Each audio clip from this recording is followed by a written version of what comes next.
ഗർഭകാലത്ത് പച്ചത്തേങ്ങയും തൈരും കഴിച്ചാൽ കുഞ്ഞിന് നല്ല മുടിയും കണ്ണുകളും ഉണ്ടാകുമോ?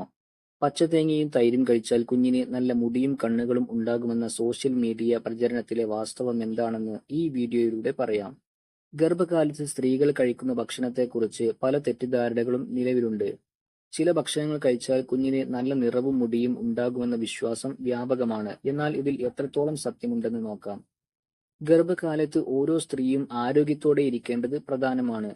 കഴിക്കുന്ന ഭക്ഷണത്തിലും കുടിക്കുന്ന പാനീയങ്ങളിലും ശ്രദ്ധയും വേണം. പലപ്പോഴും നമുക്ക് അറിയുന്നവരും ഇന്റർനെറ്റും ഗർഭിണികൾക്കും കുഞ്ഞിനും നല്ലതെന്ന് പറഞ്ഞ് ചില ഭക്ഷണങ്ങളും പാനീയങ്ങളെയും കുറിച്ച് പറയാറുണ്ട്. ഡോക്ടർ പ്രീതി ഇൻസ്റ്റാഗ്രാം പോസ്റ്റിനോട് പ്രതികരിച്ചത് ഇങ്ങനെയാണ്: ഇതിൽ ഒട്ടും തന്നെ വാസ്തവമില്ല. തൈരും തേങ്ങയും ആരോഗ്യകരമായ ഭക്ഷണമാണെങ്കിലും ഗർഭകാലത്ത് കഴിക്കുന്നത് കൊണ്ട് കുഞ്ഞിന്റെ മുടിക്കും കണ്ണിനും നല്ലതാണെന്ന് പറയുവാൻ പറ്റിയ നല്ല തെളിവുകളില്ല. കുഞ്ഞിന്റെ മുടിയുടെ നിറവും കണ്ണിന്റെ നിറവും ജനിതകശാസ്ത്രം അനുസരിച്ചാണ് നിർണയിക്കുന്നത്. ശിശുവിന്റെ മുടിയുടെ ഘടന, നിറം, കണ്ണിന്റെ നിറം എന്നിവയെല്ലാം പാരമ്പര്യമായി ലഭിക്കുന്നതാണ്. ഗർഭകാലത്ത് കഴിക്കുന്ന ഭക്ഷണങ്ങൾ ഇതിനെ ബാധിക്കില്ല. ഗർഭകാലത്ത് ശരിയായ പോഷകാഹാരം കഴിക്കുന്നത് കുഞ്ഞിന്റെ വളർച്ചയ്ക്ക് നല്ലതാണ്. തേങ്ങയിൽ ആരോഗ്യകരമായ കൊഴുപ്പുകൾ അടങ്ങിയിട്ടുണ്ട്.